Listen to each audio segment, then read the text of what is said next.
সকল ভক্তিমতী মায়েদের আমার শ্বশুর দ্বারা আনন্দিত জয়গুরু জন্য আমি আজকে শিশু বর্মান জন্ম শুভ জন্মদিবসে একটি কবিতা আবৃত্তি করতে পারি না, পাঠ করে শোনা।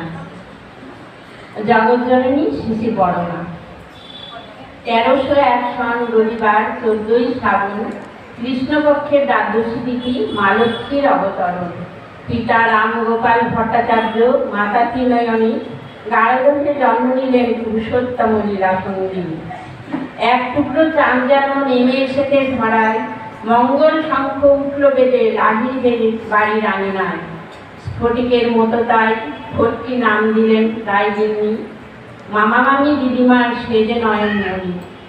শৈশবেই নারী জাতির সম্পূর্ণ শিক্ষা দিচ্ছেন দিদিমা, শিব গড়া থেকে পূজা পাঠ নেই কো গুণের সীমা।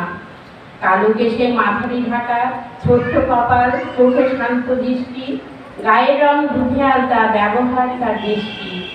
অষ্টম বর্ষে ফটকি এলো মা বাবার ঘরে, কন্যার মেধা শক্তি রেখে তাদের গর্বে বুক ভরে।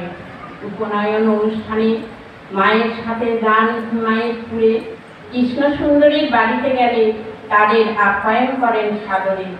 বললেন তিনি, দাও তোমার বড় মেয়েকে অনুকূলের পাশে বসিয়ে, মেয়ে মানুষের সাথে খাবো না আমি। উঠে গেলেন লাফিয়ে। দিদিমা বললেন, দাঁড়া, ওই মেয়ের সাথেই দিচ্ছি তোর বিয়ে। সাধ্বী রমণীর বাক্যে কিশোর ঘর ছেড়ে যান বেরিয়ে। 27শে শ্রাবণ শুভ বিবাহ, শ্রীমান অনুকূলের সাথে, সর্বসুলক্ষণা সরস্বীবালা কিশোরের টুকুর মাঠে। শ্বশুরবাড়ি আসার সময় মা দিয়েছেন বলে, লজ্জা নারীর ভূষণ যেন লজ্জা রেখে চলে। শ্বশুর শাশুড়ি স্বামীকে দেবতা মান্য করবে, কাউকে দোষী করো না, দোষ দেখো না, সদাই মনে রাখবে। পারি না জানি না এমন শব্দ নেই তার সংসার অভিধানে, স্বামীর শান্তি স্বস্তি আনন্দই তার আনন্দ মনে। দেবর ননদ পরম যত্ন, গুরুজনদের শ্রদ্ধা, কখন কার কি প্রয়োজন সচেতন থাকেন সদা। শাশুড়ি বলেন পায়েস রাঁধতে, ফ্যান খুলেছে বউ, রাত্রে রান্না ঘরে সরস্বীবালা মাঝে মাঝে রাতে কেউ।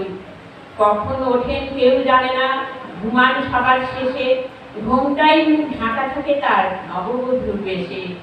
হাত দুটি তার সদাই ব্যস্ত নানা রকম কাজে, কর্তামা গালিগালাজ করেন মাঝে মাঝে। স্বামী সেবা দেব সেবা, স্বামীর সুখে সুখিনী, স্বামী চিহ্ন জানে না কিছুই, স্বামীর দুঃখে দুঃখিনী। ঠাকুর বললেন, তুমি সতী সাধ্বী, স্বামী পরায় না, তোমাকে কি শিক্ষা দেব? আমি তোমার নিকট স্বামী ভক্তি শিক্ষা নেব। মাতৃহারা হয়ে ঠাকুর বললেন, তুমি বিশ্ব জননী, নারী জাতির আদর্শ তুমি নারায়ণী। বড় বউ হয়ে উঠলেন সবার বড় মা, শ্রেষ্ঠ সন্তানের মাতা, মমতাময়ী দেবী প্রতিমা। ঠাকুরের ইচ্ছা পূরণের জন্যই বড় মার জীবন, নিজ হস্তে ঠাকুর ভোগ করেন রন্ধন। ঠাকুর যদি নারী দেহ নিয়ে জন্মাতো, তাহলে তার রূপ বড় বউ হতো।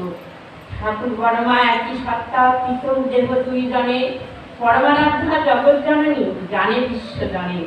নারীর 8টি বৈশিষ্ট্য, মূর্ত বড় মায়, জীবন উঠেছে ভরে স্বর্গীয় সুষমায়। বাক সিদ্ধা বড় মা, মহাশক্তির আধার, শান্তি স্বস্তি নিরুদ্বেগ ঠাকুরের সংসার। ঠাকুরের চলার পথে নেই কোনো অন্তরায়, সহায়ক রূপে হাসি মুখে সংসার সাজায়। সংরক্ষণ বুদ্ধি রেখে ঠাকুর অবাক হন, যখন যা প্রয়োজন তার কাছে পান। মাতৃ স্নেহ পেয়েছেন মাতৃহারা হন, সান্ত্বনা পেয়েছেন কত আশ্রজন। মাতৃহীনা নারী রূপে নারী পেয়েছেন কোলে সন্তান, দিশাহারা জন পেয়েছেন পথের সন্ধান। নীরব কর্মী তিনি, শান্তি প্রদায়িনী, জগৎধাত্রী তিনি দুর্গা, তিনি নারায়ণী। নারীর আদর্শ তিনি শেখালেন জীবন চলনা, তার জীবনের দিব্য কাহিনী শেষ করা যায় না। আর্য ভারতবর্ষের নারী, জাগো তোমরা জাগো, নিষ্ঠা দিও ভক্তি দিও, তোমায় খুঁজি মাগো। আজি এ শুভ জন্ম দিবসে তোমায় করি আরতি, তব রাঙা চরণে জানাই শত কোটি প্রণতি। জয়।